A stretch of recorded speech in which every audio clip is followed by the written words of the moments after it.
Now, White Pine County Daily News with Wyatt Cox. News sponsored by Sahara Motors, proud sponsor of the Win-A-Ram promotion this 4th of July. Stop by Sahara Motors for your chance to win a Dodge Ram Tough truck. Full details available at Sahara Motors. Well, in the crush at the end of the legislative session, Assembly Bill 224, which could bring funding for a new K-8 school to White Pine County, was in the Senate Governmental Affairs Committee. In a 4:45 floor meeting yesterday, the bill finally recommended out of the committee as a due pass. And in a 21-0 vote, the bill passed the Senate. It now heads to Governor Lombardo's desk for his signature. The 2025 legislative session has officially ended with a mix of victories and setbacks for Governor Lombardo. While some of his key priorities passed, two major proposals failed to pass the finish line. One of the most notable, a proposed study on a major film tax credit deal involving a Las Vegas production campus backed by Sony. That, despite initial momentum, the bill would not gain final approval, marking a major defeat for what Lombardo had hoped would boost Nevada's film industry and diversify our economy. Also left on the table, his push to overhaul the state's public employees' retirement system, PERS. That measure stalled in the final hours of the session. The governor did see some wins in areas like school safety, criminal justice reforms, and certain education initiatives, although they were compromised. Lawmakers also passed a $12 billion state budget, funding governmental operations for the next 2 years, and AB 499, requiring voter ID, is on its way to the governor's desk.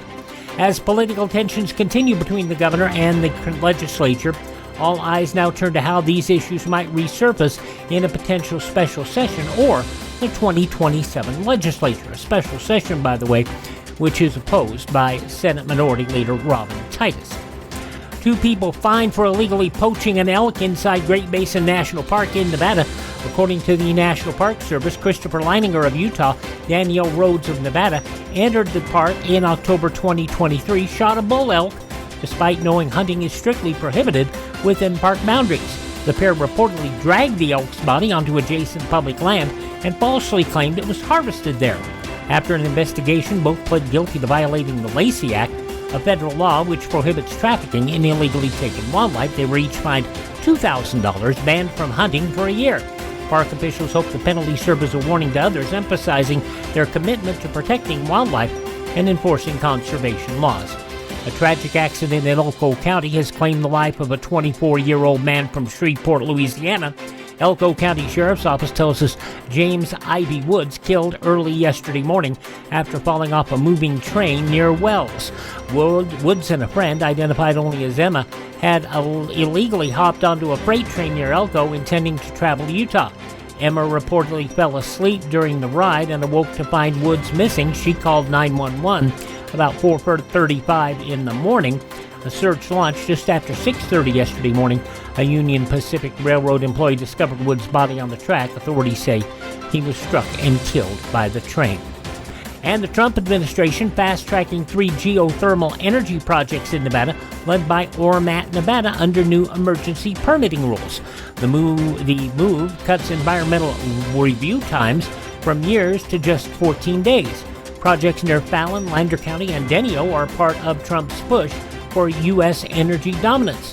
Supporters say it boosts clean energy and national security, but environmental groups warn it could bypass critical safeguards.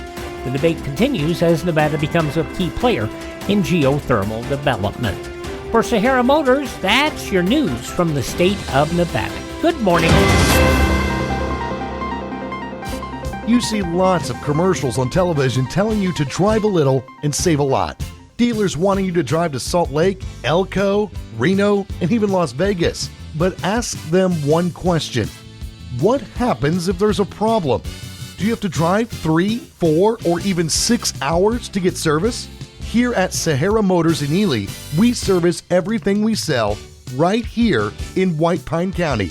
Shop here first, get our best deal, and you get that best deal by telling Maggie or Shauna that Wyatt sent you by. Then if you want, shop other places. When you account for the drive, you'll find that it pays you to be a part of the Sahara Motors family.